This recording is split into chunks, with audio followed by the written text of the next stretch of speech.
Ini pertanyaan yang banyak banget ditanyain. Abel treatment gak sih? Gak mungkin kan Abel tuh mukanya kayak gitu.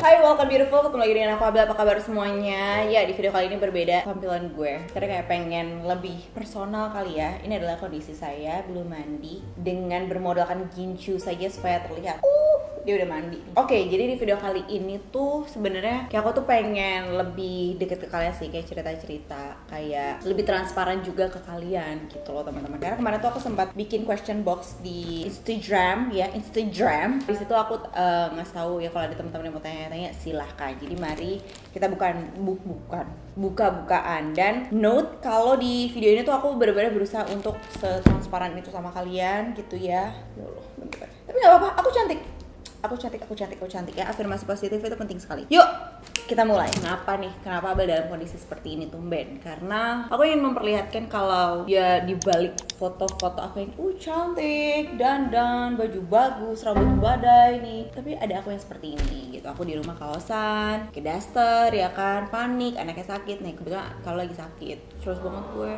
Kalau tuh lagi diare, dia tuh nggak pernah diare sampai kayak gini. Pusing banget bolak-balik kamar mandi, kasihan banget. Tapi alhamdulillah sekarang kayak udah jauh lebih baik. Cuman jadi ngaruh ke akunya juga gitu. Aku lagi berusaha untuk lebih cheer up mungkin ya, supaya energi positif aku tuh bisa kekalu juga gitu loh teman-teman. Jadi yaudah. Oke, pertanyaan pertama. Apa yang memotivasi Abel supaya tetap produktif di setiap harinya? Tentu saja uang, karena saya harus menghidupi banyak orang. Keduanya lagi adalah ya saya tidak mau munafik gitu ya, karena saya harus mencari uang gitu ya, saya mencari nafkah. Terus udah gitu ya pastinya aku nggak mau menyia-nyiakan usaha yang aku udah bangun, bukan usaha ya, tapi kayak usaha yang aku lakukan dari beberapa tahun yang lalu gitu. Aku nggak pengen kayak menyia-nyiakan itu. Jadi sebenarnya harus konsisten sih gitu. Jadi aku berusaha untuk tetap kalian lihat, berusaha untuk berguna buat kalian. Karena ujung-ujungnya lagi aku tuh mikir kayak gue tuh berada di sini tuh memang ujung-ujungnya tuh kan buat kalian ya, buat bantu kalian juga. Dan semoga ya kalian tetap percaya sama aku, bisa terus setia untuk menjadi teman online aku. Misalkan kayak kan kulit gue gini, Abel tuh kayak gue, udah deh gue coba cek reviewnya dia gitu. Jadi aku tuh seneng gitu loh sebagai sosok yang bisa diandalkan, yang reliable. Apa bahasa Indonesia reliable? Ya pokoknya kayak gitu. Ketiga, biar Rival, Hadi, sama Deas tuh kerja. Itu adalah motivasi aku yang ketiga. Jadi kayak misalnya kayak gini nih, ini sebenarnya aku tuh kayak secara mentally tuh not stable ya, lagi agak mental breakdown sedikit gitu karena beberapa hari ini. Tapi aku ingat aku memiliki Rival, Hadi, dan Deas yang harus aku kasih kerjaan biar dia nggak main ML terus, nggak ngepot terus, nggak ngepep terus, apalagi. Oke, lanjut. Pertanyaan kedua adalah, Kabel, please tell us what's your struggle in this industry kali ya, and how you handle it. Oke, struggle-nya. Sebenarnya aku ngerasa ini privilege aku karena ya kalau dihitung dengan kerja kasar gitu ya menjadi content creator tuh kasarnya tuh nggak ada apa-apanya. Cuman memang yang susah itu adalah untuk konsisten dan menghandle itu semua. Ngerti gak sih? Bagaimana caranya gue dari tahun 2015 terus sampai tahun-tahun berikutnya tuh untuk tetap dilihat gitu. Struggle-nya ya untuk bisa konsisten gitu. Terus udah gitu bagaimana caranya, karena di dunia yang seperti ini sekarang kan udah banyak banget content creator, dan lo bisa banget jadi content creator dengan segampang itu, semudah itu. Lo minum air putih aja di kontennya lo bisa jadi content creator. Atau waktu itu kayaknya aku sempat lihat ada video cowok yang cuma diem doang di YouTube terus yang nonton jutaan coy. Kayak ide itu mahal ya, kayak gitu. Jadi di gempuran banyaknya content creator, aku mencoba untuk mencari cara bagaimana untuk tetap, aku lumayan idealis, jadi aku mencoba mencari cara untuk tetap bisa keep up to date tapi enggak ikut arus, terlalu ngikut arus. Apa yang viral, gue ikutin gitu. Karena aku mau tetap tuh jadi Abel yang dari dulu kalian kenal sampai sekarang tuh mau tetap ada identitinya gitu loh teman-teman. Kayak gitu. Struggle-nya lagi adalah ketika harus memisahkan antara kehidupan di social media sama kehidupan nyata. Gimana caranya untuk bisa tetap kelihatan waras padahal di dunia nyata tuh kayaknya gue gitu. Jadi susah kan, karena kalau misalnya bilang pencitraan, ya betul lah, kita kalau di social media perlu pencitraan tuh perlu banget. Karena kan kita mau menampilkan citra apa sih yang mau kita tampilkan ke teman-teman. Apakah kita mau menampilkan citra yang kayak bad girl, yaza gitu, atau sebagai citra yang positif yang kayak hai semuanya, kayak gitu-gitu. Jadi memang pencitraan itu penting juga. Yang penting menurut aku selagi tidak merugikan orang lain gitu ya, dan tidak membawa dampak buruk ya nggak masalah. Terus udah gitu menjaga kredibilitas. Apalagi kan sekarang tuh brand tuh banyak banget. Semuanya tuh bener-bener secara kayak materi tuh ini sangat menggiurkan sih ya menjadi seorang content creator, karena kayak nih gue punya produk ini, dulu promoin gitu ya, ini gue bayar sekian. Gimana nih caranya untuk tetap bisa honest sama audiens kalian gitu? Gimana caranya dengan tawaran yang sangat menggiurkan kayak oh my god gue butuh duit itu, tapi di sisi lain lo mungkin harus mengorbankan kepercayaan orang lain, itu tuh agak gitu. Banyak sih ya, pokoknya aku mungkin cerita dikit kali ya. Jadi aku itu adalah salah satu brand gitu yang kayak dia udah bersama aku secara udah bertahun-tahun gitu, tapi sayangnya aku harus melepas kerjasama itu karena ya mungkin kalian tahu ya, satu hal dan dua hal lainnya. Sedih banget, tapi orang kan nggak tahu kan, tidak tahu gitu kan berapa kerugian aku ini. Cuman aku mikirnya gak penting itu semua karena rezeki tuh bisa ada dapat dari mana aja. Yang penting tuh aku tetap bisa tulus menjadi manusia yang baik gitu ya, dan tetap menggunakan hati nuraniku. Bajai. Next, cara mutihin gigi kak. Sumpah gigi kamu putihan banget, setuju banget. Kalau kalian lihat video-video YouTube aku sebelumnya, gigi aku tuh kayak kuningnya tuh bener-bener dari lahir. Jadi setelah gigi susu aku copot semuanya, langsung berubah jadi kuning. Dan itu tuh gigi kuning tuh karena dari kecil sampai aku inget banget pas aku SD tuh aku suka dibully. Ya abah gigi kuning banget, abah gigi kuning banget. Itu selalu. Jadi gigi tuh merupakan salah satu my insecurity ya. Terus dan memang keturunan juga karena mamaku seperti itu gitu. Terus gimana sih cara putihan? Ya itu adalah bleaching ya teman-teman ya. Aku tuh udah bleaching tuh dari tahun 2022. Tapi kan bleaching itu tuh kayak nggak boleh sering-sering kan. Jadi aku tuh bleaching tuh bener-bener misalkan dalam setahun tuh cuman sekali. FYI, bleaching itu tuh dia tidak memutihkan gigi. Jadi dari gigi aku yang kuning banget, dia hanya mencerahkan kayak hanya beberapa tingkat. Jadi kelihatannya ya udah gigi gue tetap naturalnya tuh seperti ini gitu. Cuman lebih cerah aja. Mungkin kelihatannya di pandang kalian lebih enak kali ya gitu teman-teman. Terus udah gitu sama pemilihan pasta gigi sih menurut aku penting banget. Jadi aku cari pasta gigi yang memang gentle juga buat gigi dan bisa mencerahkan. Tapi aku tidak percaya sama yang memutihkan, karena kalau mau tampil memutihkan ya udah veneer aja sekalian. Cuman kenapa aku nggak veneer? Karena ya aku cari tahu kayaknya dampak kedepannya kayak kurang bagus ya. Aku sempat dulu kayak ih pengen banget deh gue veneer karena giginya sempurna banget kan. Bleaching ini juga tergantungnya di orang-orang karena ada beberapa yang sensitif tuh giginya tuh ada berasa sesuatu gitu loh. Next, ini pertanyaan yang banyak banget ditanyain. Abel treatment gak sih? Gak mungkin kan Abel tuh mukanya kayak gitu cuma gara-gara skincare aja. Please, biasanya tuh treatmentnya apa? Ke kliniknya di mana? Nih, I'm gonna honest with you all, jadi please jangan di skip. Kabel treatment di klinik nggak, mukanya mulus banget padahal tipenya kering. Ini pokoknya banyak banget yang nanya kayak gini. Jadi semoga ini bisa menjawab penasarannya kalian ya. Jadi ceritain dulu ya backgroundnya. Kulit aku tuh pada dasarnya tuh tipe kulit yang badak dulunya, jadi nggak gampang bermasalah. Aku mau pakai ini tuh wah pokoknya aman aja. Mamaku juga gitu soalnya. Mamaku bahkan dia make upan, dia bisa tidur nggak usah bersihin muka. Jadi bersihin mukanya tuh kebiasaan paginya pakai sabun cuci muka, dan dia tuh nggak pernah pakai micellar water kecuali gue yang bersihin mukanya. Oke, jadi dia bukan tipe yang sangat perawatan apa segala macam. Krim yang dia pakai cuman Kelly, you know? Kelly, ya, yeah, this Kelly, yes, itu dia. Nah, terus udah gitu kulit badak aku ini, aku tuh nggak pernah perawatan yang kayak gimana ke klinik. Paling kalau misalnya ada kerja sama, mau facial, yaudah, semacam facial dong kayak dipencet-pencet diekstraksi. Kadang pun malah biasanya yang dulu itu, kalau misalkan aku facial, aku nggak minta diekstraksi. Jadi biasa diapain sih kayak mungkin diuap doang gitu kan. Terus dia dipakein masker. Karena aku tuh dulu pas SMA pernah nih kayak sosokan, mau coba, bukan, kayaknya pas kuliah awal deh, mau rutin facial gitu kan, kayak mungkin sebulan sekali gitu. Aku rutinin, ternyata yang aku dapat adalah kulit aku tuh jadi lebih gampang berkomedo. Tapi disclaimer, ini adalah berdasarkan pengalaman pribadi aku ya, jadi jangan disamaratakan sama kulit orang-orang. Ya pokoknya pada dasarnya tuh kulit aku gak pernah bermasalah sampai akhirnya di tahun 2021 akhir, oh my god, skin barrier aku tuh bener-bener rusak. Karena kan pada saat itu pandemi tuh banyak banget brand-brand ngeluarin skincare, semuanya skincare. Otomatis ya gue sebelum review pasti gue coba dulu dong, dan banyak banget yang gak cocok. Akhirnya itu ngebuat skin barrier aku rusak, yang akhirnya kayak sekarang nih jadinya sensitized skin yang gampang merah, gampang berjerawat tiba-tiba, bahkan ketika nggak ada komedo tuh tiba-tiba munculnya jerawat gitu. Jadi lumayan mengganggu nih. Terus udah gitu di tahun 2021 itu juga selain aku coba-cobain itu segala macam, gue pertama kalinya untuk cobain laser karena nggak pernah tuh.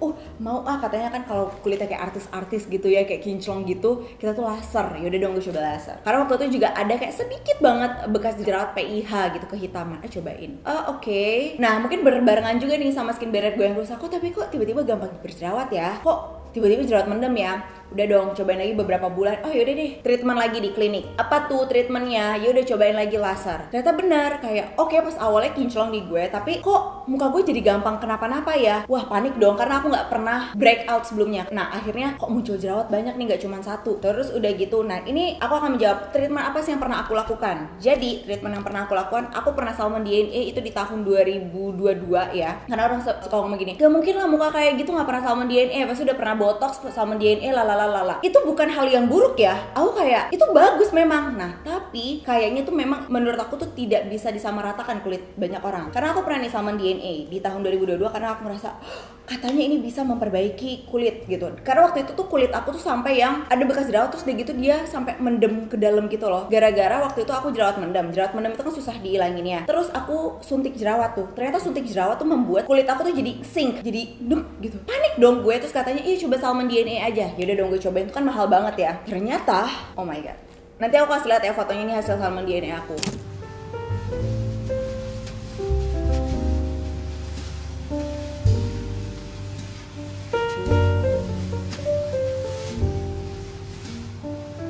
Emang dia bekas-bekas kayak gini, pokoknya dia tuh downtime-nya lumayan sih, 2 mingguan deh sampai muka lo bagus. Ternyata di aku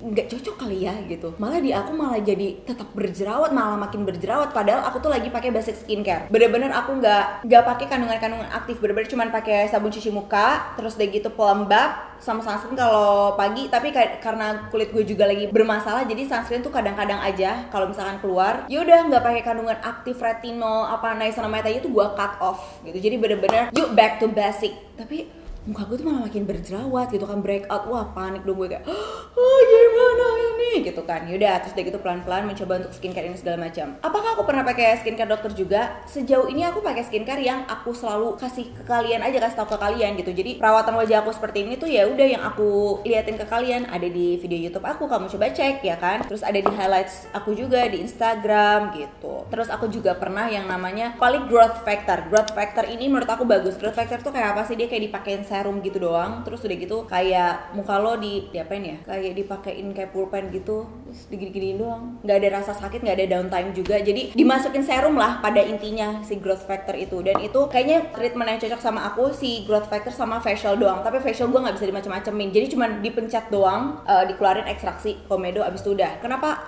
yang si Growth Factor itu cocok di aku? Karena dia bisa memudarkan jerawat aku dengan cepat. Karena sampai sekarang, sampai hari ini aku tuh masih takut banget pakai ingredients yang aktif yang kayak tranexamic acid, lactic acid udah mulai cocok nih karena aku pakai Duvederm. Kan jadi panjang kan ceritanya. Yaudah pokoknya aku biar terbuka aja sama kalian. Tapi facial pun itu aku lakukan tuh kayak pilihan terakhir aku. Kenapa sih? Karena bener semakin waktu itu aku sempat rutin facial, muka gue tuh kayak kenapa-napa, jadi sering kenapa-napa gitu loh. Terus dari itu sama pula sama si Growth Factor. Oke, jerawat satu bekas jerawatnya hilang, tapi next month jadi ada lagi tuh muncul jerawat mendem. Nah sekarang aku udah berbulan-bulan udah nggak pernah lagi facial, nggak pernah lagi Growth Factor gitu. Alhamdulillah, masya Allah, tabarakallah, Allahumma barik. Jangan lupa di say seperti itu ya teman-teman ya. Nah ya udah kayak gini hasilnya. Nah jadi lagi-lagi ya, menurut aku tuh semua kulit tuh beda-beda. Aku sangat setuju ketika kalian bisa combine skincare yang cocok sama kalian dan treatment yang bagus di klinik, muka kalian tuh akan bagus. Tapi di aku pribadi, case-nya ternyata kulit gue tuh bukan tipe yang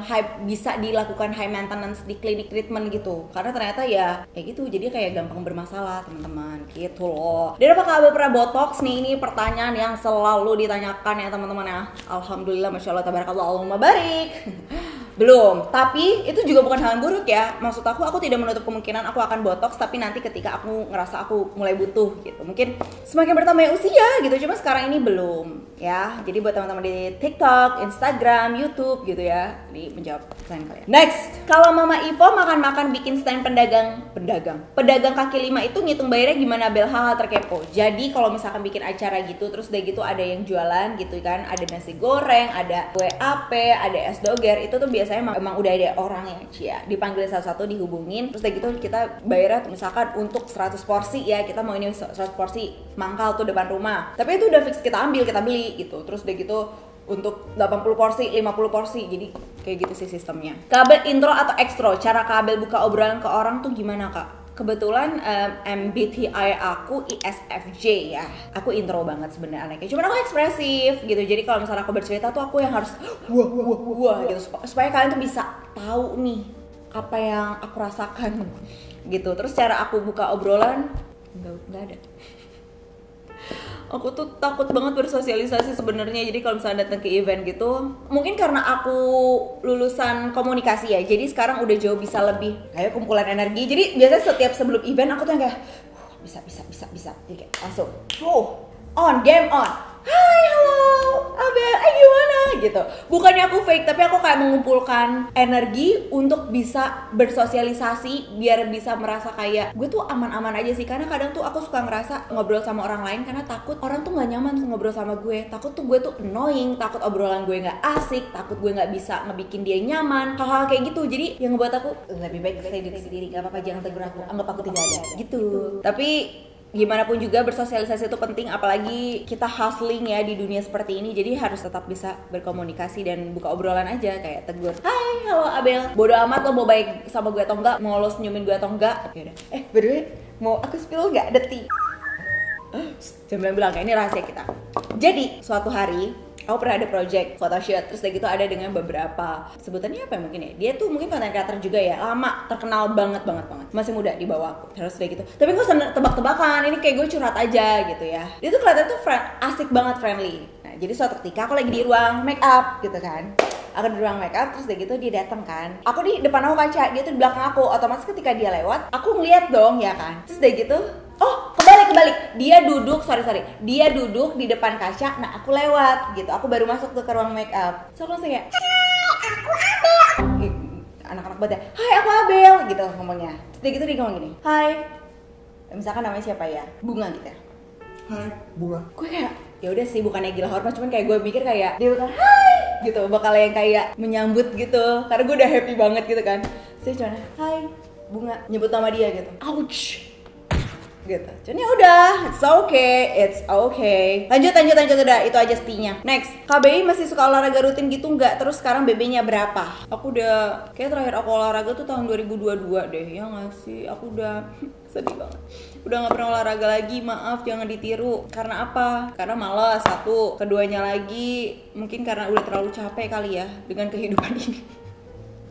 Nggak canda gitu, jadi ya udahlah. Terus gimana cara maintainnya? Ya udah, aku maintainnya dengan makan. Jadi aku makan apa yang aku mau, tapi sebisa mungkin porsinya tuh lebih tahu diri. Jadi semuanya aku coba, oke nih enak, jadi nggak terlalu nahan diri, nge-maintain porsi lebih tepatnya gitu. BB-nya berapa? Rahasia.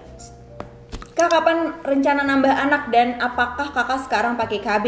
Oke, nah ini pertanyaan banyak, ternyata nih teman-teman banyak banget yang nanya mengenai per-KB-an. Atau tuh KB nggak sih? Jawabannya adalah yes. Aku KB. Nah kan KB itu macam-macam. Aku tuh pakai yang IUD. Kenapa tuh IUD?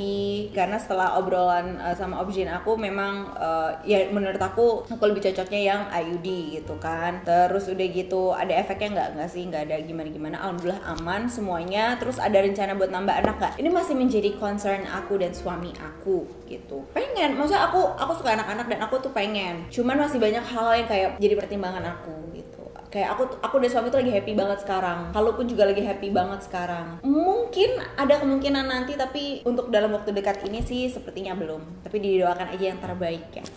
Next, jadi anak pertama cewek, pernah capek atau iri sama yang punya abang nggak? Enggak. Aku seneng banget jadi anak cewek perempuan pertama. Capek sih, banyak sih tuntutannya. Cuman aku happy sih dan aku nggak pernah ngiri sama yang punya abang. Biasa aja. Gue ngerasa beruntung banget punya 2 adik cowok. Kayak mereka bisa jagain gue, ngertiin gue, baik. Nanti nangis lagi gue. Yaudah gue kayak gitu. Jadi enggak sih, nggak pernah ngiri. Your biggest fear apa Kak di dalam dunia beauty influencer ini? Your biggest fear adalah being left out. Terus udah gitu nggak dilihat lagi. Makanya gimana caranya untuk aku tetap bisa berusaha untuk bertahan di sini supaya aku bisa tetap berguna sama kalian. Amin, doain gue ya. Kabel dan suami pergi berduaan ngedate berapa kali sebulan dan itu gimana, dijadwalin atau gimana? Sebenarnya nggak dijadwalin, cuman kita sebisa mungkin tuh seminggu sekali tuh ada. Karena sebenarnya karena kita sama-sama kerja dan jam kerjanya itu juga nggak menentu. Biasanya dia benar-benar berangkat dari siang sampai malam banget. Terus udah gitu kadang juga Sabtu sama Minggu dia masih kerja juga. Jadi biasanya biasanya kita akan sisipin, misalkan Ray Sabtu kan masih kerja kadang, jadi misalkan abis dia pulang kerja hari Sabtu yuk gitu, terus udah gitu misalkan hari Minggunya entah ke rumah mertua aku gitu. Jadi ya memang harus dijadwalin juga sih, tapi ya kadang ada seminggu itu juga ya aku nggak ngedate, jadi bukan yang harus seminggu sekali ngedate, tapi quality time tuh penting banget sih sama pasangan, terutama sama suami. Kalau toilet training itu usia berapa dan lolos toilet trainingnya berapa lama Kak? Alhamdulillah tuh kalau itu udah toilet training itu dari dia umur 2 tahun. Bahkan sebelum 2 tahun sih. Ya, sebelum 2 tahun tuh dia udah toilet training. Terus berapa lama? Alhamdulillah sebentar sih, karena waktu itu dia sempat kena infeksi kandung kemih gitu, dan emang sih dokternya bilang, "Yuk coba yuk mulai belajar yuk toilet training karena pakai popok gitu-gitu salah satu penyebabnya." Akhirnya dia bisa. Dan waktu itu kayak 2 mingguan, lumayan cepet sih, 2 minggu 3 mingguan. Cuman kadang kalau sekarang ini kadang kalau tidur pun masih pakai popok karena dia kadang suka nggak sadar ngompol gitu, tapi sisanya ya nggak pernah pakai popok lagi. Next, Ibu kalau gimana caranya atur quality time berdua sama ayah setelah punya anak? Atur sama masih jawabannya. Gimana ngaturnya? Ya udah atur sama jadwal aja, jadwal dia kerja, jadwal aku kerja. Terus susah tapi emang kalau udah punya anak, soalnya kalau misalkan ngeliat gue dipeluk Ray dikit tuh langsung mungkin dia takut kali apa yang terjadi selanjutnya. Gimana? Gitu, jadi dia tuh cemburu banget. Dia bilang kalau misalkan Ray bilang ini istriku, terus dia pasti bilang ini istri kalu gitu. Jadi gue diperebutkan gitu sama anak dan suami gue gitu. Ya sebenarnya pinter-pinter kita aja sih. Nah aku tuh beruntungnya aku punya mama yang juga suportif gitu kan. Jadi kadang aku emang sering banget nitip kalu ya gitu, boleh nggak Abel pacaran dulu gitu. Jadi menurut aku support system itu sangat penting di suatu keluarga, dan itu adalah privilege aku akui. Dan semoga aku berharap buat kalian yang di luar sana yang mau berkeluarga, aku berharap semoga kalian mendapatkan lingkungan keluarga yang mendukung kalian. Kabel, maaf sebelumnya ya, aku tanya gini, kalau Kabel sama Kare pernah berantem karena cemburu nggak? Dulu pas zaman pacaran. Ray sempat cemburu sama mantan gebetan gue yang waktu itu belum sempat jadi pacar. Cuman katanya bener nggak sih ada istilah kayak malah lebih was-was sama mantan gebetan daripada mantan pacar, karena kalau mantan gebetan itu belum pernah didapetin. Bener nggak? Itu cewek-cewek pikirannya kayak gitu. Aku korban. Deh. Oke, ya itu yang terjadi. Ya Ray cemburu banget, kayak kita sempat berantem besar, dan Ray itu nggak mau ngelihat dia ini orang, karena orang ini lumayan terkenal juga gitu. Ya gitu. Kalau aku pernah nggak? Pernah juga. Karena sebenarnya ada salah paham gitu. Karena sebenarnya aku tuh juga jarang ngecek handphone dia, tapi suatu ketika kok ada yang aneh nih gitu. Sudah, dan aku nggak peduli ya, maksudnya kayak dengan teman-teman dia perempuan apa segala macam, bukan yang nggak peduli sih, lebih yang kayak membebaskan aja ya udah gitu. Cuman waktu itu ada hal yang ganjil, tapi ternyata salah paham aja gitu. Tapi kita kayaknya berdua tuh bukan tipe yang cemburu sih, kita santai aja. Malah udah menikah gini kadang ya masih suka ngobrolin soal mantan kita buat lucu-lucuan aja, tapi ya udah santai aja. Aturan buat kalau suka dilanggar sama nenek atau kakeknya nggak? Alhamdulillah banget, aku bersyukur banget gitu ya, karena aku memiliki mama dan juga mertua yang amat sangat menghormati aturan aku dan suami aku gitu untuk anak kita. Jadi karena aku sering banget kan baca cerita apa segala macam, iya mertua aku tuh ya tiba-tiba suka ngasih anak aku ini apa segala macam gitu. Menurut aku itu sangat berpengaruh banget sama anak kita dan juga kita nih sebagai orang tua. Nah untungnya mereka sangat menghargai aku, jadi kalau apapun yang mereka kasih pasti tanya ke kita dulu, ini boleh nggak dikasih, ini gimana apa segala macam. Jadi sangat ngertiin sih. Walaupun kadang kan biasa ada beberapa orang tua tuh percaya dengan hal-hal yang mama dulu kan ini aja nggak apa-apa kok, zaman dulu pokoknya ngebanding-banding sama zaman dulu gitu kan. Tapi aku bisa ngasih pengertian, Ray suka ngasih pengertian, dan mereka ngerti alhamdulillahnya seperti itu. Cuman kadang gue suka sebel sama nyokap gue adalah dia tuh suka sering banget ngasih kalau sesuatu dimana aku sama Ray tuh tidak setuju, karena akhirnya tuh nanti dia tidak appreciate every little things, ngerti nggak? Nah makanya jadi kadang gue suka omelin nyokap gue, walaupun sekarang udah mulai berkurang sih. Jadi kayak aku umpetin, jadi gue gitu. Next, ada momen yang pengen Kak Abel inget, and how you deal with that? Ada banget lah. Ya ini masalah keluarga sih, ada banget. And how you deal with that adalah dengan menerima itu semua. Jadi jangan denial, ya harus terima itu adalah kejadian yang buruk yang ngebuat gue hancur, sedih, trauma. Banyak hal yang udah gue lalui itu harus kayak diterima, dan ya udah kan itu udah terjadi. Ya udah sekarang gue punya masa depan, gue punya keluarga. Ya udah sekarang saatnya gue untuk berperan untuk biar masa depan gue tuh baik dengan keluarga gue semuanya gitu. Dan apa yang udah yang orang lain lakuin itu ke gue tuh nggak lakuin juga ke orang lain gitu loh. Kak pernah heartbreak sampai yang nangis terus kah? Kalau iya cara atasinnya gimana biar cepat lupa? Pernah lah, pernah banget. Caranya, tapi aku tuh tipe yang kalau misalkan udah disakitin, tuh aku lebih gampang untuk move on-nya. Jadi malah tuh nangis-nangisnya tuh malah pada saat dalam hubungan tersebut yang kayak nangis-nangis terus, yang stres apa segala macemnya. Heartbreak aku mungkin ya sama mantan gebetan.